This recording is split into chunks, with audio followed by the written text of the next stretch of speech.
This week's missing persons cold case is on Lillian Richey.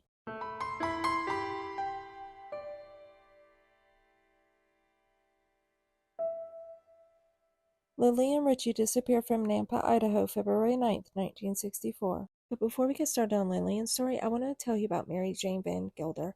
I originally was going to cover her case today as she disappeared February 14, 1945. However, they had a press conference the other day and said that they had found her. She passed away in 1990. She had moved away after her divorce and got remarried, so her last name was different, and, she just wasn't living in the same town anymore. But yeah, they found her and her family now has closure. And I think it's just a neat story to say, hey, these cases can and do get solved, even if it's almost 80 years later. So if you want to check out her story, I'll have it linked in the description if you're watching over on YouTube.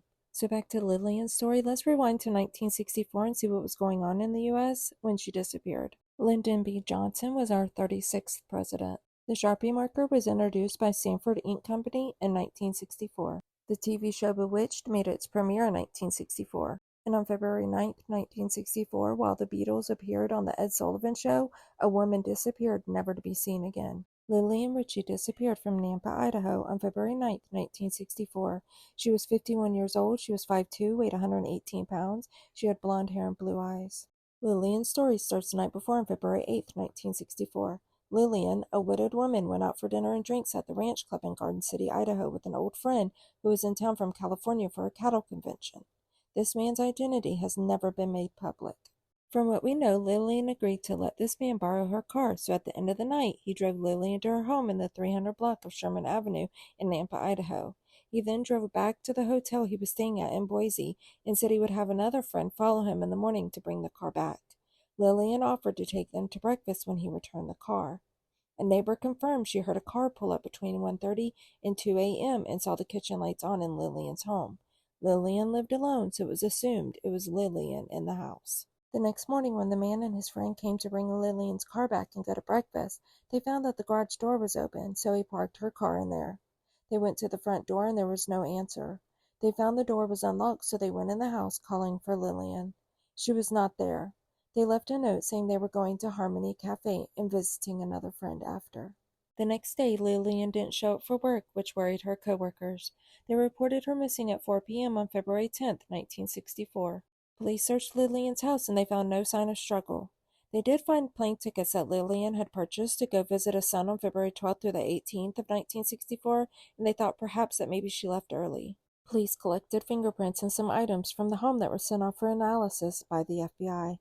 Unfortunately, no evidence came back from these items that could help identify a person of interest. The two men who were at Lillian's house the morning of February 9th were questioned by police. They gave details of where they had dinner on the 8th and how he borrowed her car and brought it back and left the note. Police let them go and cleared them as suspects. And for those curious of what the note says, it has a timestamp of 11:30 in the upper right-hand corner. It says, "Dear Lillian, have been here since 11. Have looked for a note and haven't found a thing. I don't know what to think.